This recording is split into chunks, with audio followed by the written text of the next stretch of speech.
और प्राइम में आप सभी का स्वागत है फ्रेंड्स। यूजीसी नेट हिंदी साहित्य सेकंड पेपर में जो आपका यूनिट 5 है वो कविता विधा से संबंधित यूनिट है। हमारे पाठ्यक्रम में यदि देखें तो सुमित्रा नंदन पंत जो कि प्रकृति के सुकुमार कवि हैं, उनके द्वारा 3 रचनाएं जो रची गई हैं वो हमारे पाठ्यक्रम में लगा है। पहली रचना है प्रथम रश्मि, जिसके बारे में हमने बात की थी 1924 में ये रचना रची गई और कैसे ये पल्लव में है जो हमने देखा।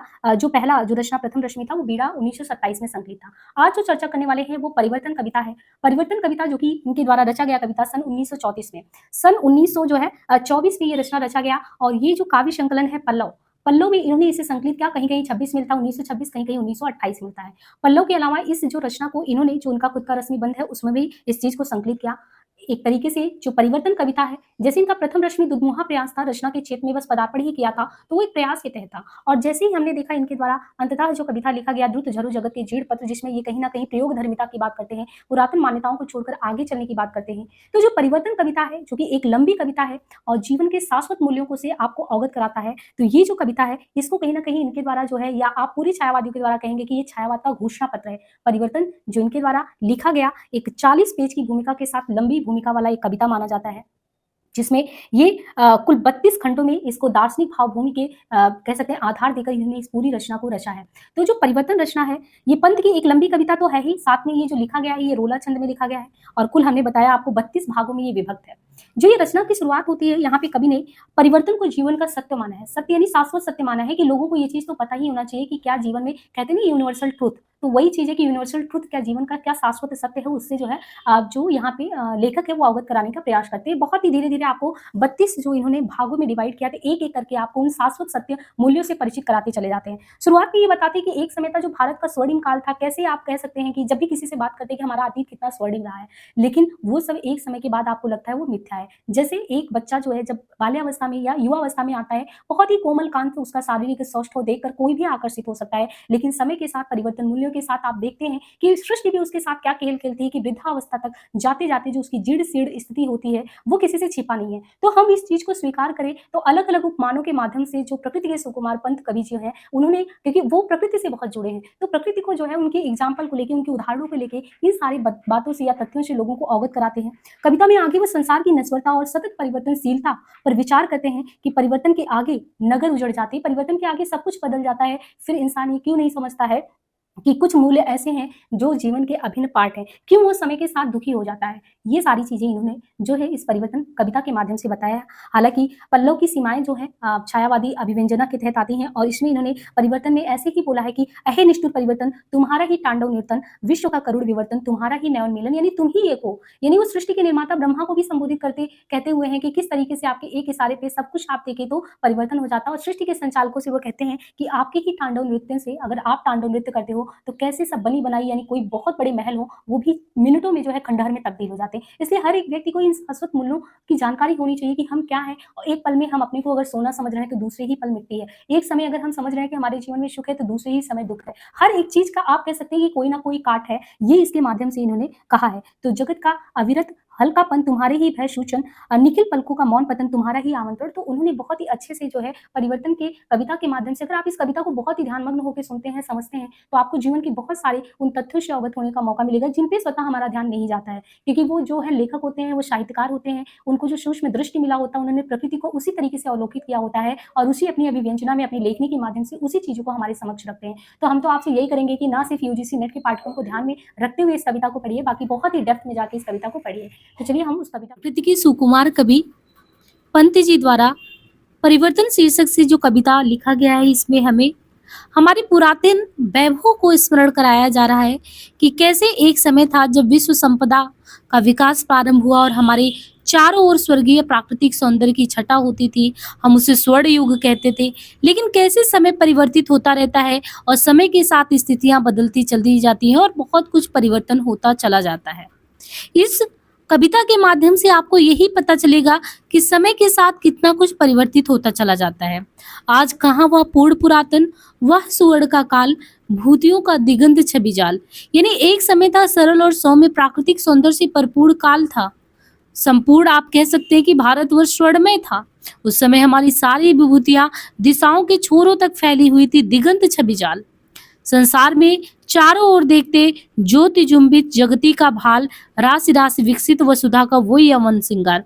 यानी चारों तरफ छोरों से छोरों तक मिला के देखें तो इस संसार में ज्ञान और तेज का प्रकाश था। पृथ्वी के ऊपर प्रत्येक क्षेत्र में विकास था। वसुधा यानी हमारी धरती यवन से परिपूर्ण रहती थी। उस समय स्वर्ग का समस्त सौंदर्य पृथ्वी पर विहार करता था। प्रसूनों द्वारा शाश्वत श्रृंगार यानी इसी धरा की, यही जो धरा है, इसी धरा की शाश्वत श्रृंगार स्वर्ण भृंगों के गंध बंधार गूंज उठते थे बारंबार सृष्टि के प्रमोद उद्गार। नग्न सुदंता थी सुकुमार हृदय और सिद्धि अपार। यानी प्रसूनों द्वारा धरा का अमर श्रृंगार होता था। मानो स्वर्ण मृग बने हुए विहार करता था, मानो स्वर्ण सोने के मृग के समान विहार करता था। सृष्टि के प्रणय से यानी जो हमारी सृष्टि है, सृष्टि के प्रेम से युक्त प्रथम उद्गार वायुमंडल में गूंजा करता था। सृष्टि के चारों ओर नगन सुंदरता यानी एक ऐसा सौंदर्य, एक अलौकिक दृश्य विद्यमान था। उसमें किसी भी प्रकार की सजावट नहीं आई थी। रिद्धि और सिद्धि अपार। आए विश्व का स्वर्ण स्वप्न, संस्कृति का प्रथम प्रभात, कहाँ वह सत्य वेद विख्यात, दुरित दुख दैन न थे जब ज्ञात, अपरिचित जरा मरण भूप्रात। उस समय सृष्टि के प्रथम प्रभात में चारों ओर स्वर्णिम स्वप्न फैला हुआ था। मानव वेद विख्यात सोच की खोज में संलग्न था। उस समय मानव दुख, पाप और दीनता की भावना से परिचित भी नहीं था। उस समय लोगों को ये पता ही नहीं होता था, उस यवनावस्था को देखकर, उस स्वर्णिम काल को देख के, कि क्या मानव की जिंदगी में कुछ दुख नाम की चीज भी होती है, पाप क्या होता है, दीनता क्या होता है। उस समय इन सारी चीजों से तो इंसान अवगत भी नहीं था। वृद्धावस्था और मरण का दुख भी मनुष्य को ज्ञात नहीं था। वे कर्तव्य का सामना करते हुए सत्सरत देखने की आकांक्षा, वही लालिमा युक्त अपने धरती के सौंदर्य को देखने के वो आदी थे। मृत्यु तो उनके लिए नवीन जीवन में प्रवेश का द्वार मात्र था, कि हम अगर मृत्यु होता है तो कहीं ना कहीं हम एक नए जीवन को प्राप्त करते हैं। यानी यहाँ पे आप देखते हैं कि इसके माध्यम से जो वैदिक कालीन आदर्श जीवन और वैभव से, उससे उस समय के लोग बहुत ही प्रभावित थे। लेकिन वर्तमान की स्थिति आप उस परिवर्तन की प्रकृति के आधार पे देखेंगे तो कितना कुछ बदल गया है। अब आप दूसरे इसके पार्ट में देखें तो यहाँ पे पंत जी ये याद दिलाते हैं कि वो सब जितनी भी चीजें थी सब झूठी थी, हाय सब मिथ्यावाद। ये सब चीजें जिस तरीके से प्रकृति का वर्णन किया गया कि एक स्वर्णिम काल था, सब कुछ स्वर्णमय स्थिति में था, वो सब मिथ्या बात है। आज तो सौरभ का मधुमास शिशिर में भरता शूनी सांस, वही मधुर ऋतु की गुंजीत डाल, झुकी थी जो यौवन के भार, और किंचिता में निज तत्काल सिहिर उड़ती जीवन है भार। यानी संसार तो मिथ्या, इसमें परिवर्तन नित्य और शाश्वत है, परिवर्तन तो होता ही रहता है। एक समय है जब हम वसंत की बात करें, मधुमास की बात, तो यहाँ पे शिशिर आना है तो आना है, वो परिवर्तन का ही एक पार्ट है। अगर शिशिर में भरता शूनी सांस, वही मधुरित की गुंजीत डाल, झुकी थी जो यवन के भार, और किंचिता में निश्चित काल सिहर उड़ती है जीवन भार। आज पावश नद के उद्गार, काल के बनते चिन्ह कराल, प्रांत का सोने का संसार जला देती संध्या का ज्वाल। यदि संसार मिथ्या है, परिवर्तन नित्य और शाश्वत है, जैसे यहाँ पे मधुमास के बाद शिशिर का आगमन होता है, प्रातः का स्वर्णिम संसार संध्या की लालिमा में डूब जाता है, वैसे ही होता है यवन।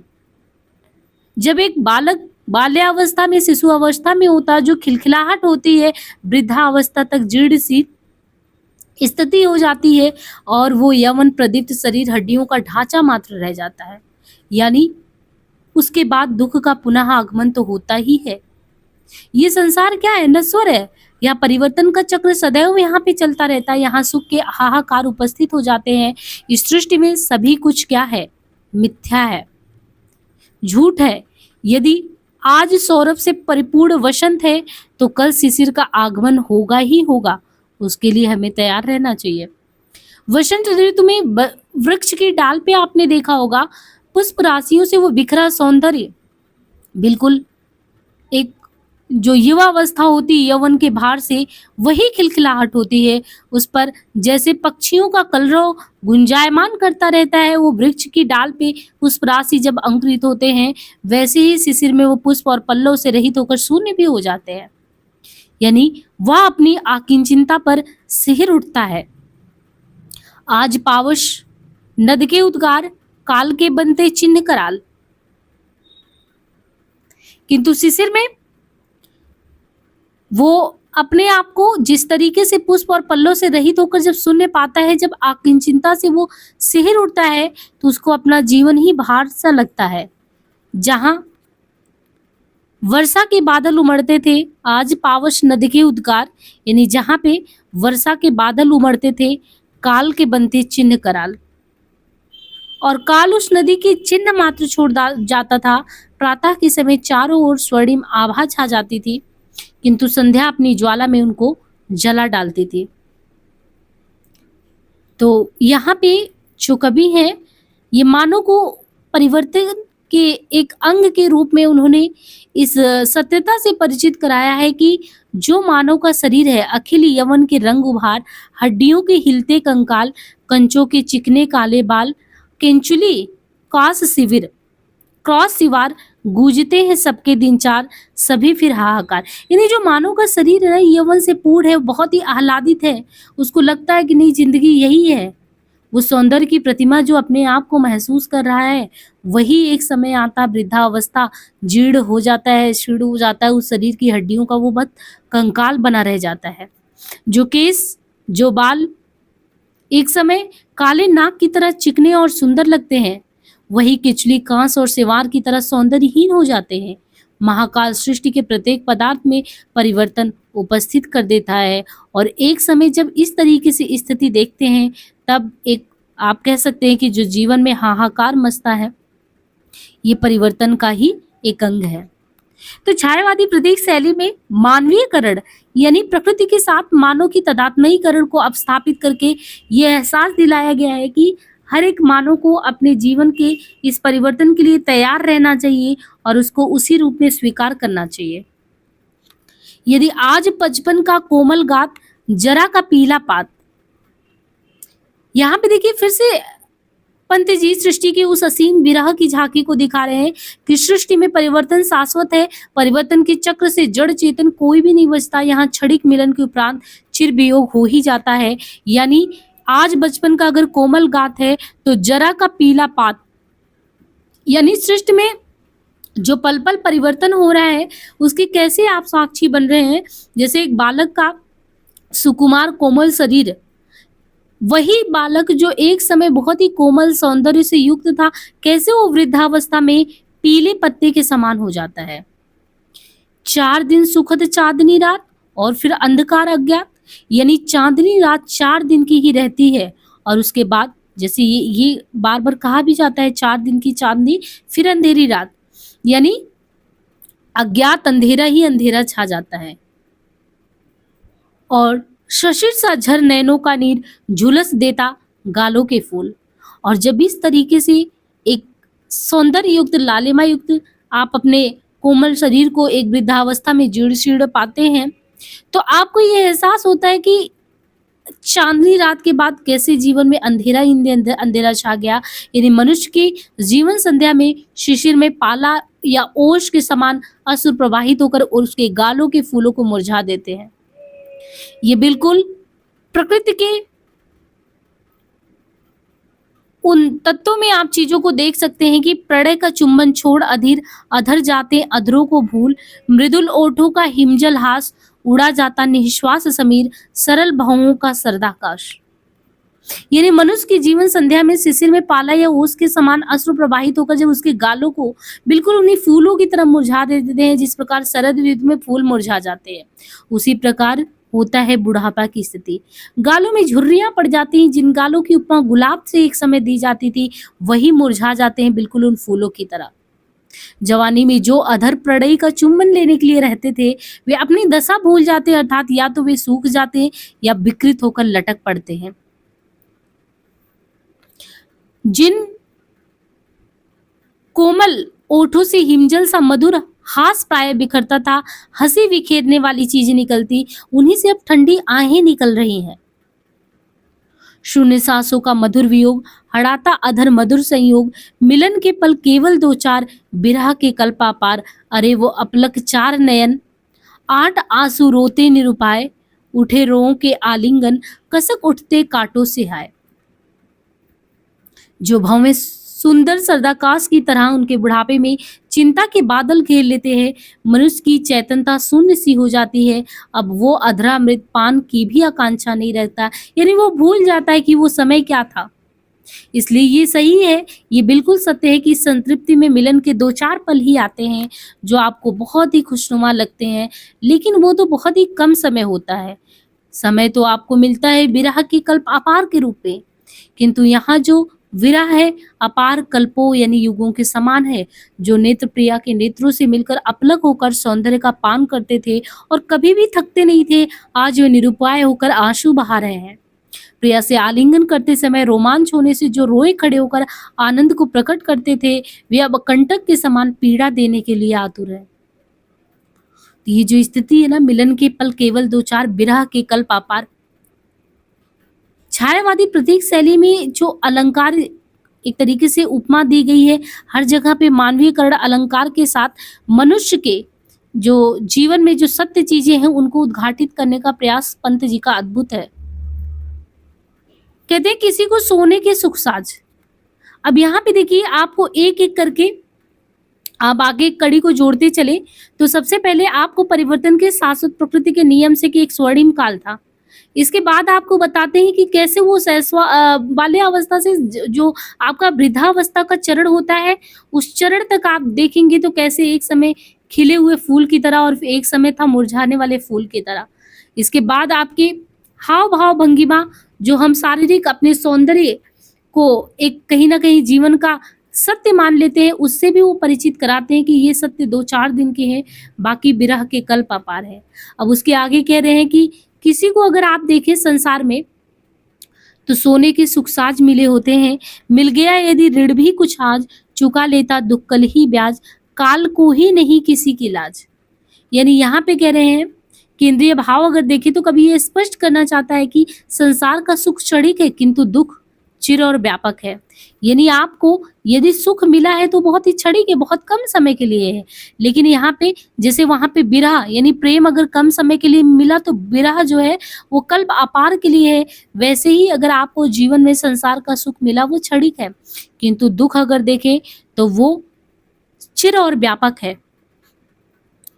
तो पंत जी यहाँ पे परिवर्तन को महान शक्ति के रूप में देख रहे हैं कि अगर आप इस चीज को समझ गए तो आपके लिए जीवन जीना उतना कठिन नहीं रह जाएगा। संसार में किसी को भी ये मान के चलिए कि अस्थायी सुख मिलता है, वो नहीं मिलता। यदि आज किसी को क्षणिक सुख मिल भी जाता है तो इस प्रकार होता है कि जैसे आपने जीवन में कभी ना कभी उधार लिया होगा, उधार हुए धन के समान आपको सुख मिलता है। जिस प्रकार उधार देने वाला महाजन जो होता है वो ऋणियों से ब्याज सहित धन वसूल कर लेता है, उसी तरह से ये काल रूपी परिवर्तन क्षणिक दिए हुए सुख के बदले में अपार दुख देता है। संसार में वैभव चमक दमक की चपला क्षण मात्र में छिप जाती है। तरह तरह के अनेकों रत्न माणिक और सौंदर्य इंद्रधनुष की तरह दिखाई देकर क्षण मात्र में छिप जाते हैं। तो ये हमें ध्यान रखना है कि सुख भी क्षणिक है। अगर सुख मिला भी तो उस तरीके से मिला जैसे महाजन ऋण से ब्याज जो है देने के बाद उसको वसूल लेता है, बिल्कुल ब्याज सहित। और संसार में वैभव और चमक दमक ये जो चीजें हैं वो भी आपको दिखेंगी बिल्कुल एक इंद्रधनुष के समान। आप आकाश में देखिए इंद्रधनुष का वो सौंदर्य जो लालिमा बिखरी होती है वो आपको कितने भाव विभोर करती है, लेकिन क्षण मात्र में तो वो भी छिप जाती है। तो विभव की विद्युत ज्वाल चमक हो जाती तत्काल, मोतियों जड़ी ओस की डोर हिला जाता चुपचाप बयार।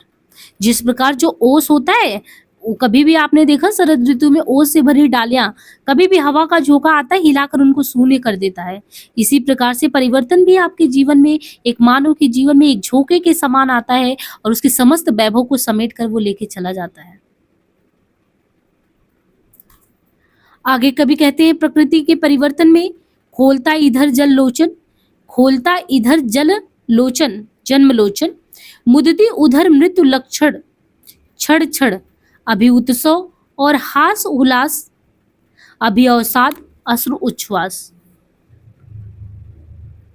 पंत जी ये कह रहे हैं कि संसार की नश्वरता को देखकर प्रकृति भी आंसू ही गिराती रहती है।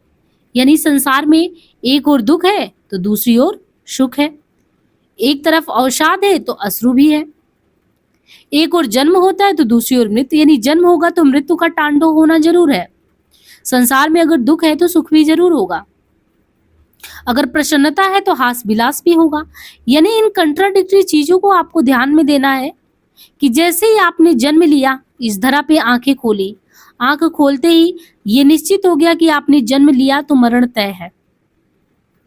अगर आपने सुख का आभास किया, प्रसन्नता का हास विलास, तो तत्काल ही ये मान के चलिए कि जीवन में अवसाद और अश्रु भी जरूर आएंगे।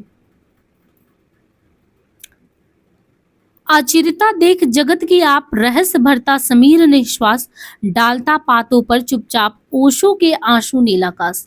जब हमें ये ज्ञात है कि सुख के बाद दुख आना ही है, जन्म के बाद मरण आना ही है, और ये सब क्या है?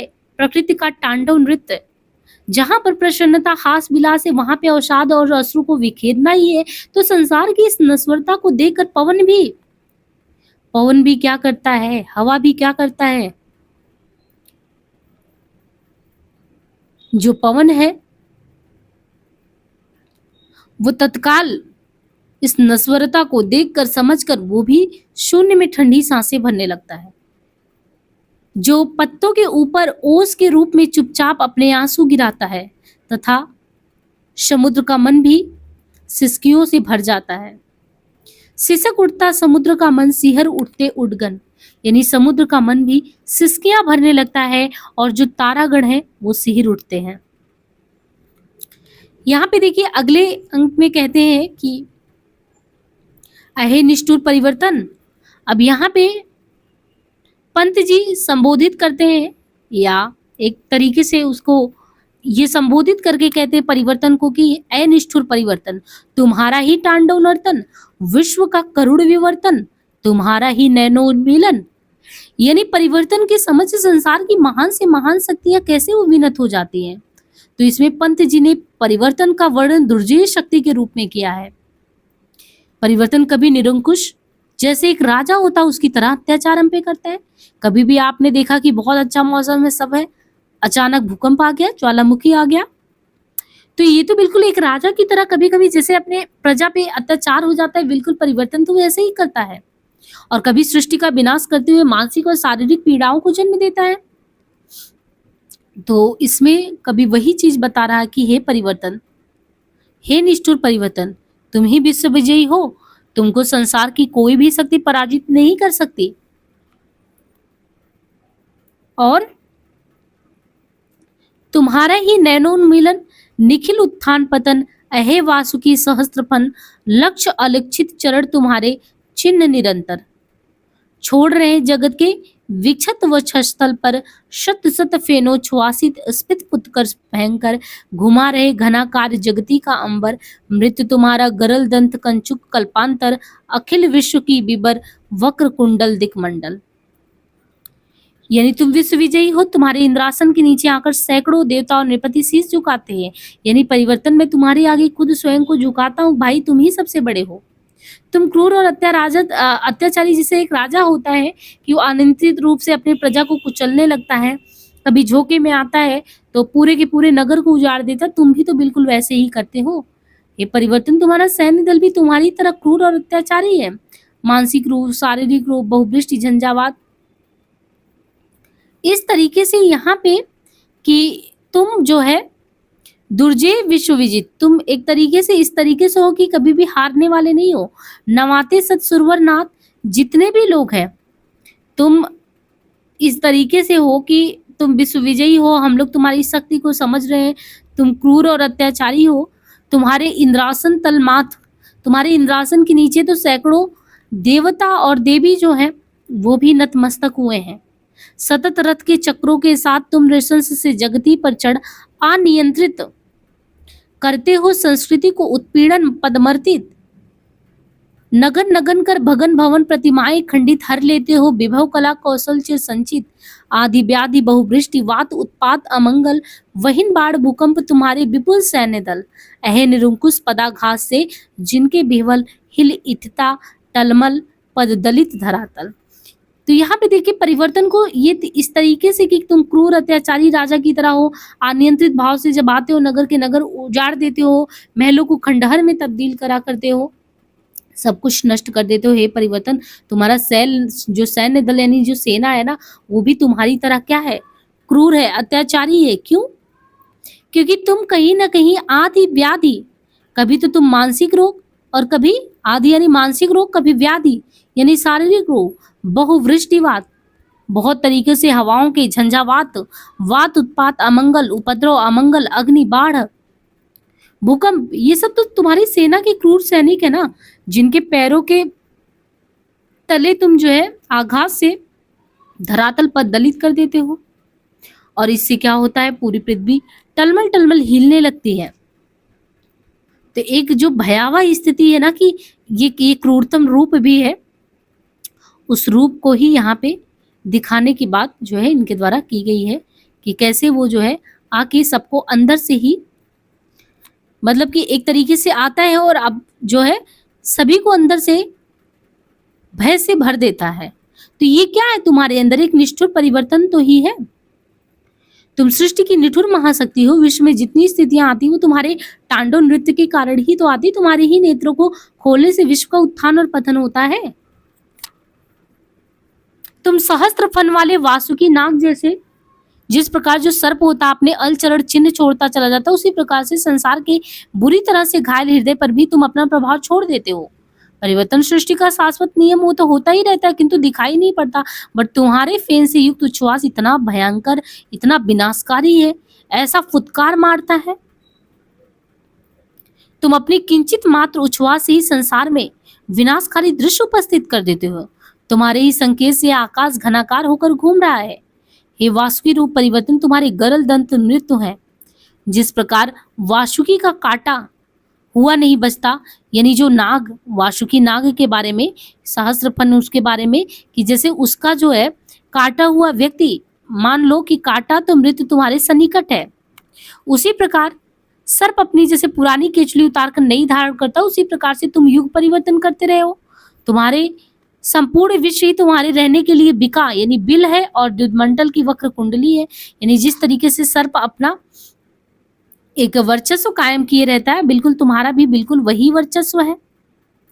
अब यहाँ पे जनता के बारे में बता रहे हैं कि अब ऐसी स्थिति में जो जगत है, जिसके सामने तुमने परिवर्तन ने भीषण विनाशक शक्ति के रूप में अपने आप को स्थापित कर लिया है, जगत का अविरत हथकंपन तुम्हारा ही भय सूचन, निखिल पलकों का मौन पतन तुम्हारा ही आमंत्रण, विपुल वासना बिगच विश्व का मानस दल, छान रहे तुम कुटिल काल कृमि सी घुस फल पल। हे परिवर्तन, तुम्हारे ही भय से संसार का हृदय तो निरंतर धड़क रहा है। अविरत हृदकंपन, हृदय जो है अविरत धड़क रहा है, हृदय निरंतर धड़क रहा है। और तुम्हारे ही भय सूचना, तुम्हारे ही आमंत्रण पर भय के कारण समस्त सृष्टि के पलक नीरवता से घिर जाते हैं। विश्व के मनुष्यों का हृदय कमल जो नाना प्रकार की इच्छाओं से युक्त है, उसे तुम जटिल काल रूपी कोट बनकर पल मात्र में काट देते हो। मनुष्य अपने पसीने से सींच कर हरी भरी खेती तैयार करता है। विपुल वासना बिगच विश्व का मानस सदल, छान रहे तुम कुटिल काल कृमि से घुस पल पल। तुम ही स्वेद सिंचित संस्कृति के स्वर्ण सस्य दल, दलमल देते वर्षों पल वांछित कृषि फल। कह रहे हैं कि विश्व के मनुष्यों का जो हृदय कमल है, जो नाना प्रकार की इच्छाओं से युक्त है, मनुष्य अपने पसीने से सींच कर, तुम ही स्वेद सिंचित संस्कृति के स्वर्ण सस्य दल, मनुष्य अपने पसीने से सींच कर हरी भरी खेती तैयार करता है, किंतु तुम उस खेती को कभी ओलों से नष्ट कर देते हो। आपने देखो कि किसान बहुत मेहनत से जब खेती करते हैं और इस तरीके से कोई भी आपदा उन पे आती है तो क्या बीतती है। तो प्रकृति को संबोधित करते हुए पंत जी यही कह रहे हैं कि तुम्हारी भाग्यपूर्ण ध्वनि से संसार की समस्त दिशा जो है वो शब्दायमान हो रही है। यह अंधकार में समस्त आकाश तुम्हारा ही समाधि स्थल है। तुम्हारी ही सतत ध्वनि से एक समाधि स्थल जैसा भी तुम बना देते हो, यानी पूरी आप कह सकते हो कि इस धरा पे अंधकार छा देने का काम करते हो। काल का अंकट भ्रिकुटी विलास तुम्हारा ही परिहास, विश्व का अस्त्रपूर्ण इतिहास तुम्हारा इतिहास एक कठोर कटाल तुम्हारा अखिल प्रलयकार समर छोड़ देता निसर्ग संस्कृति में निर्भर भूमि चूम जाते अब्र ध्वज सौंद श्रृंगार नष्ट भ्रष्ट साम्राज्य भूत के मेघाडंबर। यानी परिवर्तन का एक कुटिल कटाक्ष ये भी है कि संसार में प्रलय प्रारंभ कर देता है। इसी तथ्य को कवि कहते हैं कि हे परिवर्तन काल, जो अपनी क्रूर प्रकृति तानता है उसमें तुम्हारा ही परिहास है, तुम्हारे द्वारा ही विश्व का अश्रुपूर्ण इतिहास जो है वो लिखा जाता है। तुम्हारा एक कठोर कटाक्ष ही महान प्रलयकारी भयंकर स्थिति पैदा करता है, प्रकृति और सृष्टि में विनाश का तांडव रच देता है। जो भवन आसमान तक ऊंचे होते तुम्हारे एक संकेत से वो पृथ्वी पर गिर पड़ते हैं। वो भी आप कह सकते हैं कि ऐसा लगेगा कि उसमें कुछ था ही नहीं। पर्वत की चोटियां टूट टूट कर गिरने लगती, तुम्हारी हवाओं से बादलों की झुंड बिखर जाते हैं। हे परिवर्तन, तुम्हारा एक रोमांच ही दिशाओं को कपा देता, तारे टूट टूट कर आकाश से गिरने लगते हैं। यानी तुमने एक भला पूरा जो साम्राज्य है उसको खंडहर में तुम तब्दील करने में टाइम नहीं लगाते। और एक रोमांच तुम्हारा दिगु कंपन गिर गिर पड़ते भीत पक्षी पातों से उड़गन। यानी तुम्हारे एक रोमांच की दिशाओं को कपा देते, तो जो तारे हैं वो टूट टूट कर आकाश से गिर पड़ते हैं। उतना ही नहीं, जिस प्रकार से वृक्ष के कोटर से पक्षियों के बच्चे भयभीत होकर गिर पड़ते हैं, ये सब कैसे होता है। आलोड़ित अंबुदि फेन्नोवत कर सत्सत फन मुक्त भुजंग गमसा इंगित पर करता नर्तन दिक पंजर में बद गजाधिप सा विंतानन वाताहत हो गगन आर्त करता गुरुवर्जन। यानी तुम्हारे किंचित रोमांच से ही समुद्र मत जाता और फेनोच्छ्वास के रूप में शतशत फन उठा देता है। एवं भुजंग के समान मुग्धा बना हुआ तुम्हारे संकेत पर नृत्य करता है। तुम्हारे कठोर कटाक्ष से आकाश भी कांप उठता है। वह दिशाओं के पिंजरे में बंद होकर गजरात के समान मुंह नीचा किए हुए पवन से आहत होकर आर्त स्वर में गुरु गर्जना करने लगता है।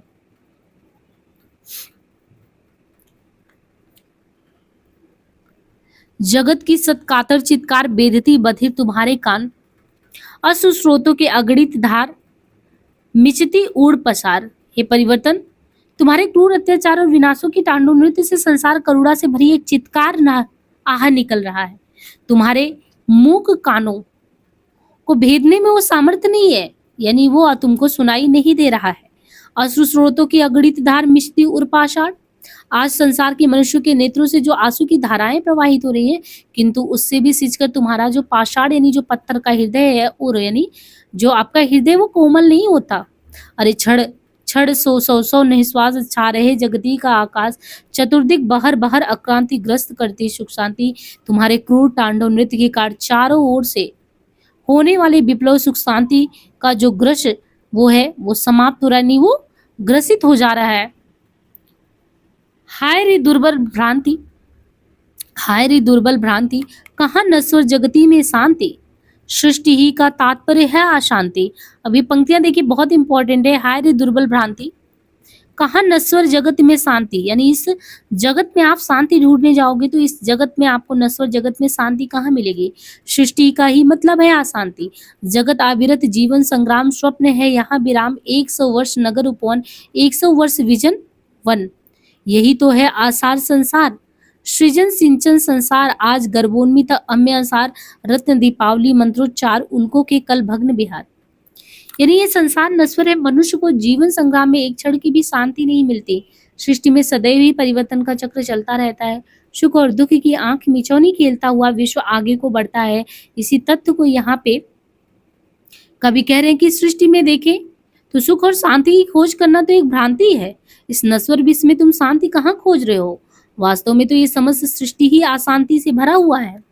यह संसार निरंतर रूप से चलता हुआ जीवन संग्राम है। यहाँ पर विराम और विश्राम स्वप्न में भी नहीं मिल सकता, यानी नहीं आपको यहाँ पे रुकना है ना ही विश्राम करना है।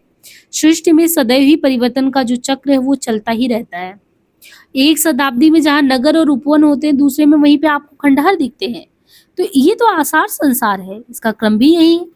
एक और आप जहाँ पे कहेंगे कि सृजन हो रहा है, दूसरी तरफ वहीं सृजन के बजाय पतन हो रहा है। यहाँ जो जन्म धारण करा वो मृत्यु निश्चित है, तो उसका विनाश होना ही है। आज जहाँ पर आपको ऊंचे ऊंचे महल गर्व से अपना सिर ऊंचा खड़े हुए दिखेंगे, जिनमें रात को दीपकों का प्रकाश और मंत्रोच्चार हो रहा है, कल वहीं पे आपने देखना है कि उल्लुओं का डेरा होगा। तो मतलब यहाँ पे देखिए परिवर्तन का इस तरीके से आपने जो कल्पना भी नहीं किया होगा कि हर एक चीजें एक दूसरे की प्रतिकूल स्थितियों में आता ही है। जहाँ आप कहते हैं कि एक महल है वहीं वो खंडहर में तब्दील होना है। मृत्यु है तो निश्चित है कि मौत निश्चित ही है, सुख है तो दुख भी निश्चित है। तो इस तरीके से यहाँ पे झिल्लियों की झनकार, दिवस नीसी क्या यह विश्व विशाल मेघ मारुत का माया जाल, ये विशाल विश्व मेघ और मारुत का माया जाल है। जिस प्रकार से बादल को मारुत उड़ा ले जाता है हवा, उसी प्रकार से काल जो समय है इस नश्वर और संसार को भी नष्ट कर देता है। तो पंत जी यहाँ पे ये साफ साफ ये मानते हैं कि जो सुख है और दुख दोनों की स्थिति है, और शाश्वत सत्य को कभी यहाँ पे स्पष्ट करते कि संसार नश्वर है, उसको समझना ही होगा।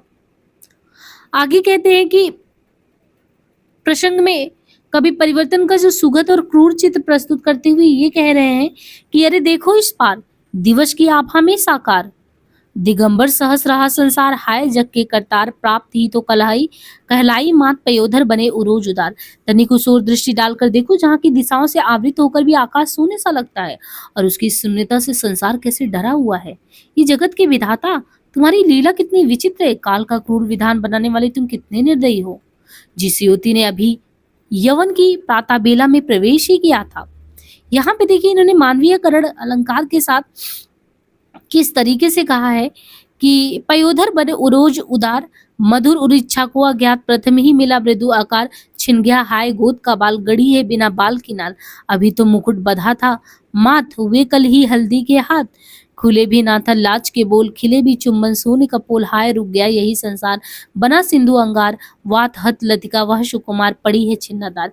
एक युवती को संबोधित करते हुए यहाँ परिवर्तन किस तरीके से उसको भी अपने काल के ग्रास में समा लेता है। कहते हैं कि एक युवती अभी अभी जो यवन अवस्था को प्राप्त हुई, उस बेला में प्रवेश ही की थी, उसके शिशु उत्पन्न हुआ था जिसे वो माता कहलाई, और माता जैसे ही बनी उसके उरोजों ने पयोधर यानी दूध को धारण किया, और दूध धारण करने के कारण उनके पयोधर नाम सार्थक हुए। जिसके हृदय की मधुर इच्छा ही शिशु के रूप में मूर्तिमती हुई थी, उसका नवजात शिशु को तुमने सदा के लिए छीन लिया, यानी उस बच्चे की माँ जो उसे अभी खिला ही रही थी, अपने गोद में ली हुई थी, तुम्हारे काल के ग्रास में वो बच्चा तुमने छीन लिया। वह बाला अब जड़ से छिन्नलता के समान व्याकुल हो गई, यानी एक माता को तुमने पुत्र विहीन माता कर दिया। ये भी तुम्हारे परिवर्तन का ही सत्य रूप है। यहाँ शिशु के जन्म और मृत्यु की कवि ने करुणापूर्वक बहुत ही काल्पनिक अंदाज में जो है वर्णन किया है कि इस तरीके से भी आपको यहाँ पे जो है सत्यता जो है उससे परिचित होना पड़ेगा कि जो है सत्य क्या है इस जगत में। और वो भी कहते कुछ नौती का भी कल ही तो विवाह हुआ, तभी कल ही वर ने माथे पर उसके मुकुट बांधा था, उसे विवाह किया था, उसकी हल्दी से हाथ पीले हुए थे, अभी लज्जा त्याग कर वो पति से दो बातें भी नहीं कर पाई थी, अभी पति के चुंबनों से उसके कपोल भी सूने नहीं हुए थे, तब तक तुमने उसे विधवा कर दिया। यानी ये है जीवन की सत्यता कि एक बच्चे को जो गोद में ही ली थी, अभी वो नवजात शिशु अभी आया ही था, जन्म ही लिया था, लेकिन तुम्हारे काल ने उसको भी डस लिया। एक नवविवाहिता स्त्री जिसने अभी अपनी पति को मतलब कि एक परिणय सूत्र में बंधी ही थी, तब तक तुमने उसके पति को मृत्यु के ग्लाल में समा लिया, उसकी सुख शांति सब कुछ वैभव छीन लिया। हे निष्ठुर विधाता, उसकी कितनी दयनीय स्थिति है। उसकी मांग का सिंदूर अब दहकता हुआ अंगार सा उसके जीवन में बन गया है। पति की मृत्यु ने उसकी मांग का सिंदूर तो धो ही दिया, अब उसकी दशा उस आश्रयहीन लता के समान है जो तेज आंधी के कारण वृक्ष के नष्ट हो जाने पर गिर पड़ती है। उसका कोई सहारा नहीं होता। बिल्कुल तुमने उसे उसी स्थिति में छोड़ दिया, कांपता उधर दैन्य निरुपाय, रज्जू सा छिद्र का कृष्काय। इस संसार में एक मानवता कराह रही है, कांपता उधर दैन्य निरुपाय, रज्जू सा छिद्रों का कृष्काय। ऐसे बहुत से दुखी जन है जिनके पास पहनने के लिए वस्त्र तक नहीं है। ना उर में गृह का तनिक दुलार, उदार ही में दानों का भार, भुगता सीढ़ी शिशिर का स्वान। यानी संसार में एक तरफ मानवता करा रही, बहुत से दुखी हैं जिनके पास वस्त्र तक नहीं है, जो सर्दी के कारण कांपते रहते थे तथा शीत के कारण उनका शरीर रस्सी के समान ऐंठ जा रहा है, उनको भरपेट भोजन भी नहीं मिलता। वे इतने दुर्बल हो गए हैं कि उनके शरीर में छिद्र पड़ते जा रहे हैं, वे पेट में दोनों का ही भार ढो रहे हैं। भुगता सीढ़ी शिशिर का स्वान, चिरता हरे अचिर शरीर, नाधरों में खर तन में प्राण, न नैनो ही में नीर। उनके पास रहने के लिए घर तक नहीं, उनको सदैव पेट ही की चिंता सताती रहती, वस्त्रहीन है, नग्न अवस्था में है। भाव ये है कि दीनता की अवस्था ने उनको इतना भी बस कर दिया है कि वे आंसू तक नहीं बहा सकते। आगे कहते हैं कि सकल रोहों से हाथ पसार, लूटता इधर लोभ गृहद्वार, उधर बामन ढग स्वेच्छाचार, नापता जगती का विस्तार, टिड्डियों सा छा अत्याचार, चाट जाता संसार। इस प्रसंग में कभी विश्व में व्याप्त जो लोभ है लोगों के अंदर, स्वेच्छाचार, अत्याचार की भीषण, एक कह सकते हैं कि ऊहापोह उनके अंदर जो मचा रहता है, तो यहाँ पे इस विश्व में कह रहे कि एक लोभी शोषक वर्ग है जिसका रोम रोम दूसरों का घर द्वार लूटने में ही जुटा रहता है। इसके लूट से मानवता दयनीय स्थिति को प्राप्त हो रही है। दूसरी ओर स्वेच्छाचार वामन की तरह डग भरता हुआ विश्व में अपना विस्तार करता रहे। जिस प्रकार टिड्डियों का दल हरी भरी फसल को चाट जाता है, उसी प्रकार यह अत्याचार विस्तृत होकर संसार को ध्वस्त करता हुआ चला जा रहा है। यहाँ पे देखिए वामन का जो लिया गया है प्रसंग, ये भगवान ने जो वामन अर्थात बौनाथत 52 अंगुल के रूप जो धारण करके राजा बलि को छला था, उन्होंने राजा बलि से 3 पग पृथ्वी मांगी थी और देने का वचन लेकर नापते समय विराट रूप धारण करके उन्होंने 3 पगों में तीनों लोगों को नाप लिया था। तो कभी वही कहना चाहता है कि आज संसार में 52 ढग के समान ही बढ़ता हुआ स्वेच्छाचार लोगों के अंदर है, जो मानवता को निगले जा रहा है। और एक तरफ तो लोभ और ये सारी चीजें तो है ही जो मानव पे एक कलंक है। बजा लोहे की दंत कठोर, न चाहती हिंसा जिह्वा लोल, भ्रुकुटी के कुंडल वक्र मरोर, पुहुकता अधरोष पनकोल, लालची गीधू सी दिन रात, नोचते रोग शोक नितगात, अस्थि पंजर का दैत्य दुकुल, निगल जाता निज बाल। यानी आज भीषण हिंसा अपनी चंचल जीवा लपलपाती हुई लोहे के कठोर दांत बचा रही है। और विश्व में हिंसा इतने भीषण स्तर पर व्याप्त हो गई है कि मनुष्य अस्त्र शस्त्र से भीषण संहार में लगा हुआ है। अस्त्र शस्त्र ही लोहे के कठोर दांत के समान है। यह रोष रूपी विधर सर्व अंधा होकर फुफकार रहा है। उसकी रोष से भरी हुई भ्रुकुटियां ही वक्र कठोर कुंडल है। जिस प्रकार लालची जो गिद्ध है वो प्राणियों के शरीर का मांस नोच नोच कर खा जाता है, उसी प्रकार अस्थि पंजर का दैत्य दुकूल, निगल जाता निज बाल। उसी प्रकार यहाँ विविध रोग और शोक नित्य ही दिन रात लोगों को तन मन उनके नोच रहे हैं। तो ये विश्व का एक वर्ग ऐसा भी जो मानसिक और शारीरिक व्याधियों से ग्रस्त है। अस्थि पिंजर रूपी राक्षसी मनुष्यों का विचार कर देता है, वो विनाश कर देता है, यानी विनाश लीला रचता है। जिस प्रकार दैत्य स्वयं अपनी संतान को मार डालता है, तो कहीं ना कहीं वो मनुष्य जाति का भी वो संहार ही कर रहा है। बाहर नर सोड़ित मूषलधार, रुंड मुंडों की कर बौछार, प्रलय घनसा घिर भीमाकार। यानी मनुष्य इतना क्रूर हिंसक और रक्त पिपासु हो गया है कि वो मनुष्य के रक्त की मूसलाधार धारा बहाने में भी संलग्न है। उसकी भीषण हिंसा में रुंड मुंड की बौछारें हो रही हैं। आज समस्त दिशाओं में प्रलय का भीमाकार गरजता है।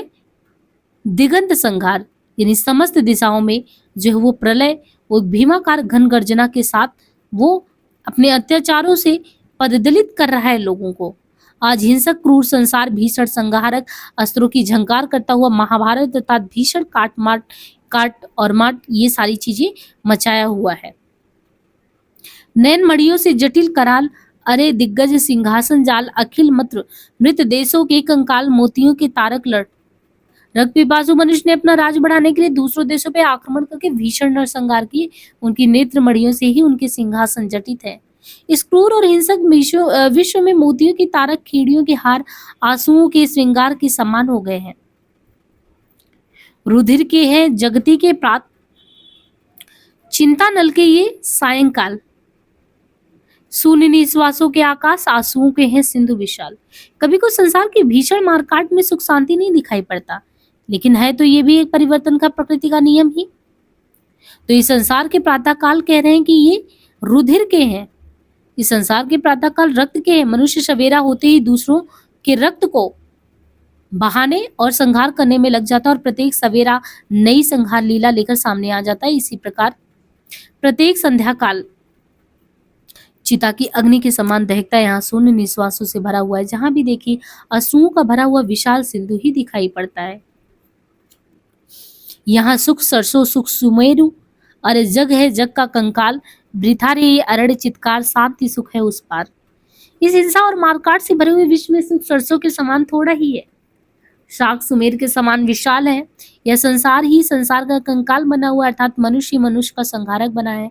इस विषम स्थिति में यहाँ आवरण रोदन व्यर्थ है। यहाँ शांति और सुख है कहाँ? वह तो इस मारकाट और हिंसा के विश्व से बाहर ही मिल सकता है। यानी अगर आपको सुख और शांति की कामना करते हैं तो ये विश्व से बाहर ही मिल सकता है। विश्व की इस विषम परिस्थिति या स्थिति को देखकर हृदय से भीषण आहें निकलती हैं। तो यहाँ विश्व की हिंसा और रक्तपात जो अर्जित है स्थिति, उसकी यथार्थ बिंब को यहाँ पे लेखक जो है प्रस्तुत कर रहे हैं। और इतना ही नहीं, वो आगे कहते हैं, भीषण उद्गार नित्य का यह अनित्य नर्तन विवर्तन जग व्यावर्तन अचिर में चिर का अन्वेषण विश्व का तत्पूर्ण दर्शन अतल से एक अकुल उमंग सृष्टि की उठती तरल तरंग उमड़ सद बुद्ध बुद्ध संसार बूढ़ जाते निशार। कभी कहते हैं कि जगत का निर्माण ब्रह्म के अनित्य नृत्य के कारण ही हुआ था। मतलब कि ब्रह्म का नृत्य तो यही जगत है, ब्रह्मा तो नृत्य है किंतु जगत तो नश्वर है। ये जगत ब्रह्मा की ही गति पे चल रहा है तो झूठ है।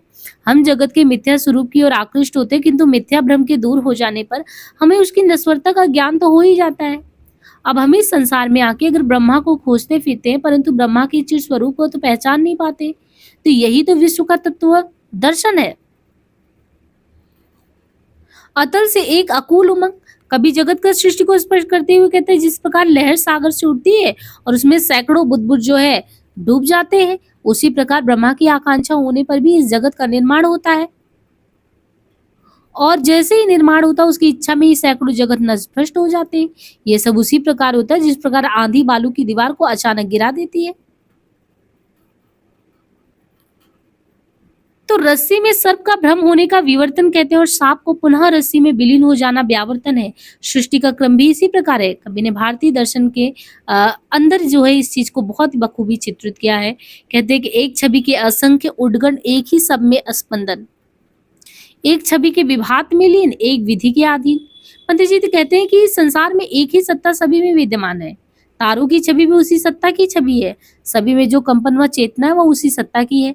प्रभात में यानी आप भोर के समय सुबह में देखें तो सभी तारे विलीन हो जाते हैं, जिससे ये ज्ञात होता है कि वे सभी एक ही स्वर के अधीन है, उन्हीं के तहत काम कर रहे हैं।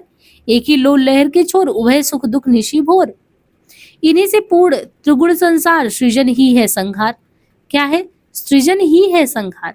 यानी कभी सुख दुख की व्याख्या करते हुए कहता है कि जिस प्रकार लहर का उत्थान और पतन दो छोर होते हैं, उसी प्रकार सुख और दुख भी प्रभात व रात्रि के समान है।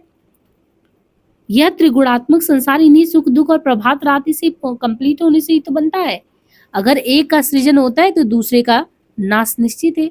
इसलिए कभी सृजन को ही यानी आप कुछ सृजित करते हैं तो सृजन को ही संहार कहता है।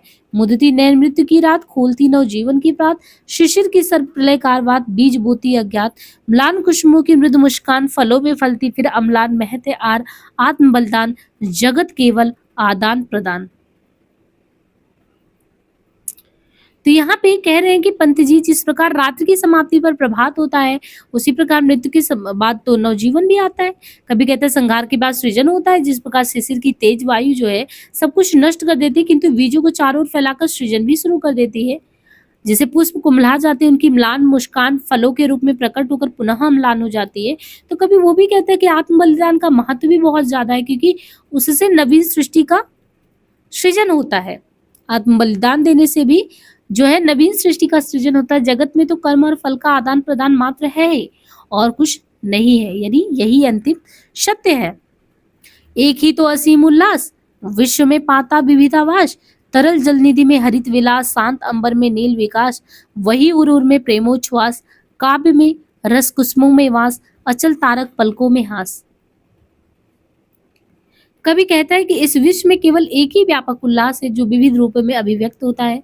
समुद्र में तरल हरितमा की क्रीड़ा व शांत आकाश की नीलिमा का विकास उसी का रूप है। वह उल्लास ही प्रत्येक हृदय में प्रेम का रूप धारण करता है। लोल लहरों में लास, विविध द्रव्यों में विविध प्रकार, एक ही मर्म मधुर झनकार। इन्हें कभी कहते हैं कि इस विश्व में केवल एक ही व्यापक उल्लास है जो विविध रूपों में अभिव्यक्त होता है। समुद्र में तरल हरितमा की क्रीड़ा व शांत आकाश की नीलिमा का विकास उसी का रूप है। वह उल्लास ही प्रत्येक हृदय में प्रेम का रूप धारण करता है। कविता में रस पुष्पों में सुगंधित तारों की अचल पलकों की मुस्कान और चंचल लहरों का नृत्य उसी का अभिव्यक्त रूप है। विविध प्रकार की वस्तुओं में वह भिन्न रूप धारण करता है। जिस प्रकार संगीत की एक लय भिन्न भिन्न ध्वनियों को प्रकट करता है, उसी प्रकार एक सत्ता भी अलग अलग रूप धारण करके अभिव्यक्त होता है। वही प्रज्ञा का सत्य स्वरूप हृदय में बनता प्रणय अपार, लोचनों में लावण्य अनूप, लोक सेवा में शिव अविकार, स्वरों में ध्वनित मधुकर सुकुमार, सत्य ही प्रेमोद्गार, दिव्य सौंदर्य स्नेह सकार, भावना में संसार। यानी यहाँ पे जो लेखक है इनके द्वारा यानी कवि पंत जी ये कहते हैं कि एक नित्य ब्रह्म की ही अभिव्यक्ति विभिन्न प्रकार से होती है। कभी कहता है कि ब्रह्म का वो सत्य स्वरूप, कभी तो हृदय में बनता प्रणय अपार, यानी हृदय में अपार प्रेम का रूप धारण कर लेता है, वही नेत्रों में अद्वितीय सौंदर्य बनता है, और लोक सेवा में वही विशुद्ध और कल्याणकारी शिव ही बनता है। यहाँ प्रज्ञा का अर्थ बुद्धि लेकर भी वर्णन किया जा सकता है। ब्रह्म का ये स्वरूप ही स्वर में मधुर व सुकुमार ध्वनियां उत्पन्न करता है, वही सत्य प्रेम का उद्गार रूप होता है। दिव्य सौंदर्य स्नेह सकार, वही दिव्य सौंदर्य साकार स्नेह और भावना में संसार की सृष्टि करता है। कभी यहीं तक नहीं रुकता, कभी ये भी कहता है आगे, अपने कर्मों के अनुसार ही फल की प्राप्ति होती है। एक रस्सी कहीं तो राखी बन जाती है और कहीं वही बेड़ी का भार बन जाती है। आगे कहते हैं, कामनाओं के विविध प्रकार छेड़ जगती के उर के तार, जगाती जीवन की झंकार, स्फूर्ति करते संचार, चूम सुख दुख के पुलिन अपार, झलकती या छलकती ज्ञाना मृत की धार। तो यहाँ पे जो कहने का लेखक का ये आशय है, जो हम यहाँ पे देख रहे हैं कि कामना हो, अभिलाषा हो, पंत जी ब्रह्म से एक ही संज्ञा की अभिव्यक्ति के रूप में जगत के बारे में कहते हैं। हृदय में अभिलाषाओं के जागृत होने पर मनुष्य उसी प्रकार कर्म करता है जिस प्रकार इच्छा के जागृत होने पर वह बीड़ा के तारों को छोड़कर उसकी झनकार में लग जाता है। उसके इन कर्मों से ही उसे शक्ति प्राप्त होती है, तब वह उन कर्मों के कारण सुख दुख के किनारे को छूता हुआ आगे बढ़ता है और ज्ञानामृत की धारा की प्राप्ति वो कर लेता है। तो यहाँ कभी ने ये सुख दुख के समन्वय को जीवन के लिए आवश्यक माना है कि वो चीजें तो होनी ही चाहिए। बिना दुख के सुख निस्सार, बिना आंसू के जीवन भार, और दिन दुर्बली है रहे संसार, इसी से दया क्षमा और प्यार। यानी जीवन में अगर आगे तक जीना है तो पंत जी कहते हैं कि सुख को अमूल्य इसलिए बताते हैं कि वो अलभ्य है, जल्दी मिलता नहीं है, साधना के बाद मिलता है, इसलिए दुख का भी महत्व है। तो कभी कहते हैं कि बिना दुख प्राप्त किए सुख तो होता ही लगेगा। जब आपने जीवन में यानी इस विद्यार्थी जीवन में बहुत ज्यादा कठिनाइयां ना झेली हो, पढ़ने में आपने वो चीजें एहसास नहीं की हो कि क्या महत्ता होती है सफलता की, तो बिना आप असफलता का स्वाद चखे आपको प्रत्यक्षतः सफलता मिलता है, तो शायद जो है वो चीज़ें आप उतने अच्छे से ना समझ पाए। जितना एक विद्यार्थी जीवन में जिसका कड़वा अनुभव रहता है, वो कटु अनुभव जो है उसको कहीं ना कहीं जब उसको सुख की प्राप्ति होती है तो वो बहुत ही आप कह सकते हैं आनंददायक होता है। तो कभी कहते हैं कि बिना दुख प्राप्त किए सुख होता है, क्योंकि बिना दुख के हमें उसका मूल्य का ज्ञान नहीं होता। बिना आंसू आए जीवन भार हो जाता है, क्योंकि जीवन में एक रास्ता रहती है जो भार स्वरूप है। संसार दिन और दुर्बलों से भरा हुआ है, इसी कारण दया क्षमा और प्यार की आवश्यकता और उसका महत्व है। आज का जो दुख है वही कल सुख में परिवर्तित हो जाएगा। कल जो हमने सुख प्राप्त किया था वही आज दुख में बदल गया। इसलिए संसार एक गहरी समस्या और रहस्य गुण स्वरूप बन गया है, जिसकी पूर्ति उस पार है, अर्थात इस भौतिक जगत पे सुख दुख का क्रम तो चलता ही रहेगा। जीवन का अर्थ है निरंतर विकास करते जाना और मृत्यु का अर्थ है गतिहीन यानी गतिहीन बना होना।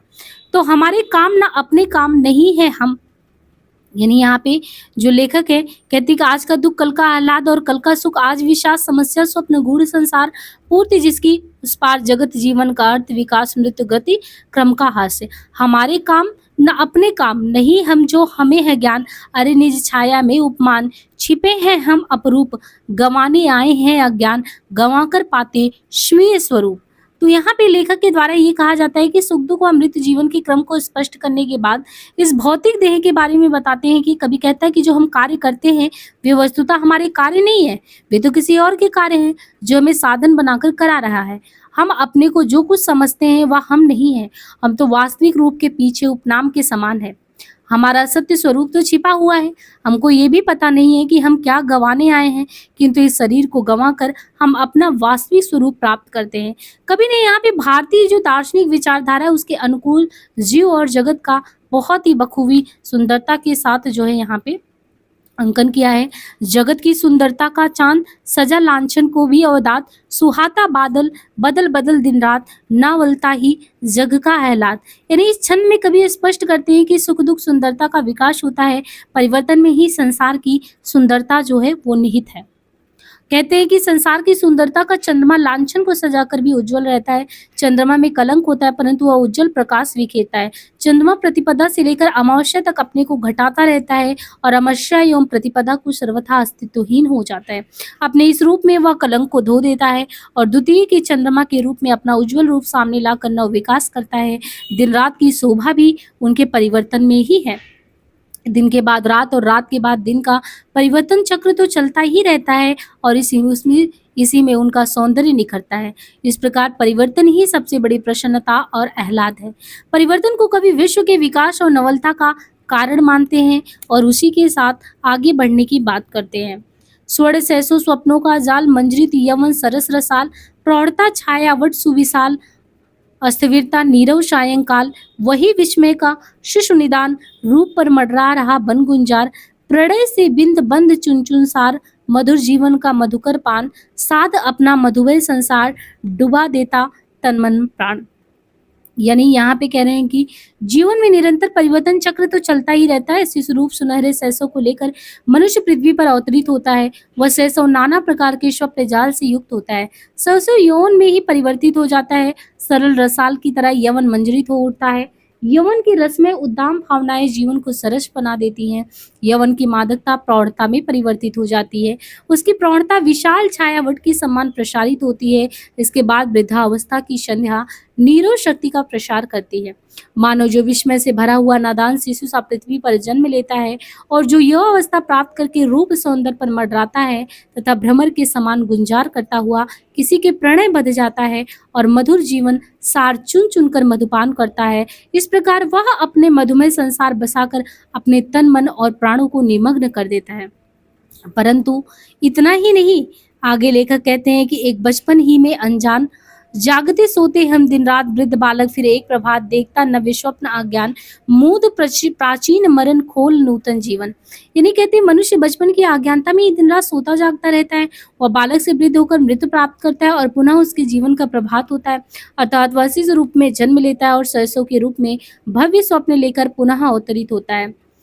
यहाँ पे पंत जी ने मानव जीवन दर्शन की तत्पूर्ण विवेचना की है। शैशव मानव जीवन का सवेरा और मृत्यु संध्या है। जिस प्रकार प्रातः और संध्या के क्रम में सृष्टि निरंतर चलती रहती है, इसी प्रकार शैशव, यौवन, बुढ़ापा, मृत्यु और मृत्यु के पश्चात शैशव यौवन के क्रम में मानव जीवन चलता ही रहता है। यहाँ पंत जी ने आवागमन के प्रति आस्था प्रकट की है। आगे वो कहते हैं कि विश्व में हे परिवर्तन, अतल से उमड़ अकूल अपार, मेघ से विपुलाकार, दिशावधि में पल विविध प्रकार, अतल में मिलते तुम आविकार, अहे निर्वाचनीय रूप दृढ़ भव्य भयंकर, इंद्रजाल सा तुम अनंत में रचते सुंदर, गरज गरज हंस हंस कर चिढ़कर, छादा भूर करते जगती को आशाओं का इंद्र चापवार, अहे तुम्हारी भीम भ्रुकुटी पर अटका निर्भर। तो यहाँ पे लेखक कहते हैं कि हे परिवर्तन, तुम विश्व रूपी सृष्टि करता हो और समस्त विश्व में व्याप्त तुम्ही कभी अतल से उमड़कर कुल रहित प्रबल धारा के समान प्रवाहित होते हो और कभी आमोम सा विपुलाकर रूप धारण करते हो। तुम दिशा की अवधि में विविध प्रकार से पालित होते हो और समस्त विकारों से रहित होकर अतल में मिल जाते हो। हे परिवर्तन, तुम अनिर्वचनीय हो, तुम पूरे इंद्रजाली हो, कभी भव्य और कभी भयंकर रूप धारण करके तुम अनंत में सुंदर इंद्रजाल रचते हो। तुम गर्जना करते हुए चढ़ते हो और गिरते हुए पृथ्वी और आकाश को ढाते रहते हो। आगे कहते हैं कि एक और बहु के बीच अजान घूमते तुम नित्य चक्र समान, जगत की ओर में छोड़ महान गहन चिन्हों में ज्ञान, परिवर्तन कर अगणित नूतन दृश्य निरंतर, अभिनय करते विश्व मंच पर तुम मायाकार, जहां हास के अधर अश्रु के नयन करुणातर, पाठ सीखते संकेतों में प्रकट अकोचर, शिक्षा स्थल या विश्व मंच तुम नायक नटवर, प्रकृति नर्तकी सुघर। यानी इस छंद में पंत जी ने विश्व को मंच बताकर परिवर्तन को सूत्रधार के रूप में प्रस्तुत किया कि हे माया में परिवर्तन, तुम एक और अनेक व्यष्टि और समष्टि के बीच में निरंतर अदृष्ट रूप में घूमते रहते हो। जिस प्रकार चक्र घूमता है उसी प्रकार तुम विश्व का नियति चक्र बनकर उसे संचालित करते रहते हो। तुम चक्र के समान घूमते हुए जगत के हृदय पर अपने चिन्ह छोड़ते चलते हो। तुम अपने परिवर्तन चक्र की गति में निरंतर अगणित नूतन दृश्य प्रस्तुत करते रहते हो। तुम पूरे इंद्रजाली बने हुए विश्व के मंच पर अभिनय करते रहते हो। इस विश्व के रंगमंच पर कहीं अधरों पर हास लिए हुए आनंद और प्रसन्नता के दृश्य आते रहते हैं और कहीं अश्रु भरे हुए मनुष्य अत्यंत करुणा का दृश्य प्रस्तुत करते हैं। यही विश्व मंच शिक्षा स्थल है जिस पर तुम अगोचर रूप से निरंतर नृत्य करते रहते हो। इस सुख दुख से भरे हुए विश्व मंच का दर्शक मनुष्य है, उसे तुम अपने संकेतों से शिक्षा देते हो। हे नटवर नायक परिवर्तन, तुम सुंदर प्रकृति नदी के साथ नृत्य करते हो और अविरल विश्व में व्याप्त उसके सूत्रधार हो। आगे आगे इसमें जो है लेखक ये कहता है कि हमारे निज सुख दुख दुख निश्वास तुम्हें केवल परिहास, तुम्हारी ही विधि पर विश्वास हमारा चिर आश्वास। हे अनंत हतिकंप तुम्हारा अविरत स्पंदन, सृष्टि सिराओं में संचालित करता जीवन, खोल जगत के सतसत नक्षत्रों से लोचन, भेदन करते अंधकार तुम जग का क्षण क्षण। सत्य तुम्हारी राजयष्टि सन्मुख नत त्रिभुवन भूप अकिंचन, अटल सस्ति नित करते पालन। यानी लेखक कहते हैं कि यह कभी परिवर्तन को विश्व की नियंत्री का शक्ति बताता हुआ उस अखिल विश्व का शासक कहता है, हे परिवर्तन, तुम हमारी नियति हो, हमारे व्यक्तिगत सुख दुख और निश्वास तो तुम्हारे लिए परिहास मात्र हैं, परंतु तुम्हारी विधि पर विश्वास करके ही हम सांत्वना पाते हैं। तुम अनंत हथकंप हो, तुम्हारा निरंतर स्पंदन सृष्टि की सिराओं में जीवन संचार करता रहता है। तुम संसार के नेत्रों को शत शत नक्षत्रों के समान खोल देते हो और इस प्रकार एक क्षण में तुम संसार के अंधकार को भेदन कर देते हो। सत्य ही तुम्हारा राजदंड है जिसके समक्ष त्रिभुवन के भूप नत हो जाते हैं और वे अकिंचन बने हुए निरंतर तुम्हारे शासन का पालन करते हैं। आगे कभी कहता है कि तुम्हारे ही अशेष व्यापार, तुम्हारा भ्रम मिथ्या अहंकार, तुम्हें में निराकार साकार नित्य जीवन सब एकाकार। अहे महामुद्दि लहरों से सत लोकाचार, क्रीड़ा करते सतत तुम्हारे स्मित वक्ष पर, तुंग तुरंगों से सतयुग शत शत कल्पांतर, उगल महोदर में विलीन करते तुम सत्वर सत सहस्त्र। रवि शशि असंख्य ग्रह उपग्रह उणगण, जलते बुझते हैं स्फुल्लुंग से तुम में तत्क्षण। अचिर विश्व में अखिल दिशावधि कर्म वचन मन, तुम ही चिरंतन अहे विवर्तनहीन विवर्तन। तो यहाँ पे देखिए अंततः जो इस कविता का अंतिम भाग है जिसमें सृष्टि के उत्थान पतन, सृष्टि की उत्पत्ति और विनाश तथा समस्त कार्यकलाप द्वारा ही संपूर्ण व्यापार का जो प्रतिफल है, तो कहते हैं हे परिवर्तन, तुम वो महासागर हो जिसमें शत लोग लहरों के समान उठते हैं और विलीन होते रहते हैं। ये चराचर विश्व तुम्हारे ऊपर उठे हुए वक्षस्थल पर निरंतर क्रीड़ा करता रहता है। तुम अपने उत्तुंग तरंगों से सतसत युग एवं कल्पों की सृष्टि करते हो और शीघ्र ही उनको अपने महाकाल रूपी उदर में विलीन कर लेते हो। सत सहस्त्र समिस असंख्य ग्रह उपग्रह और तारागण तुम में ही तो चिंगारियों के समान जलते और बुझते हैं। यह अखिल विश्व दिशावधि कर्म वचन मन आदि सभी कुछ नश्वर है, इनमें केवल मात्र तुम ही चिरंतन हो। तुम ही परिवर्तनहीन होने पर भी परिवर्तन हो, तुम परिवर्तन के द्वारा नवीनता की सृष्टि करते हो। तो इस तरीके से हमारा ये जो कविता है, लंबी कविता था पंत जी का, लेकिन यहाँ पे समाप्त होता है। बाकी हमारे सिलेबस में जो इनके द्वारा प्रथम रश्मि कविता लगा है द्रुत झरो जीर्ण पत्र, उसको भी हम जल्द करा देंगे। चैनल पे पहली बार आए हो तो सब्सक्राइब करना ना भूले फ्रेंड्स, और ज़्यादा से ज़्यादा अपने फ्रेंड्स जो भी यूजीसी नेट या जिस भी एग्जाम में ये रचना लगी है उन तक ये वीडियो जरूर शेयर करें। आज के लिए इतना ही, धन्यवाद।